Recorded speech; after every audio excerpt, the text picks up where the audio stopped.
Les Européens n'ont pas à aller faire la leçon à Poutine qui ne supporte plus les leçons de morale des Européens. Et entre nous, je trouve qu'il a tout à fait raison. Et de l'autre côté, je pense que les services de Poutine ont fait n'importe quoi en arrêtant Navalny devant comme ça le monde entier. C'était stupide.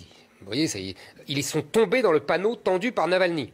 Navalny savait très bien qu'en rentrant en Russie, il allait se faire arrêter.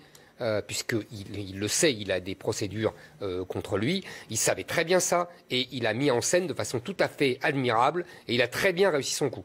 Donc je pense que là, les services de Poutine sont tombés bêtement dans le panneau. Voilà.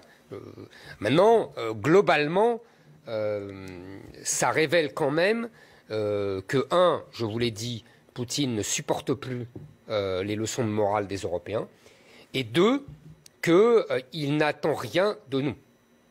Et c'est ça qui est le plus grave d'ailleurs. C'est qu'il a démontré deux choses. Il s'est rapproché de la Chine, il s'est donc rapproché d'un marché gigantesque, et deuxièmement, il a montré qu'avec une économie, je dirais pas faible, mais modeste, quand je dis c'est le PIB de l'Italie, on m'écrit, des correspondants m'écrivent non, c'est celui de l'Espagne. Quand je dis c'est celui de l'Espagne, on m'écrit non, c'est celui de l'Italie. Donc j'avoue que bon, je vous dis à peu près, voilà, c'est le PIB sur un territoire immense, hein, bien sûr. Donc c'est une économie moyenne, mais Poutine a montré qu'avec, c'est notre discussion de l'autre fois d'hier, sur la défense, sur l'armée, avec une armée de pointe, avec une armée très efficace, avec en plus une diplomatie de haut vol, conduite par Poutine, on pouvait avoir un rôle géopolitique largement supérieur à son poids économique.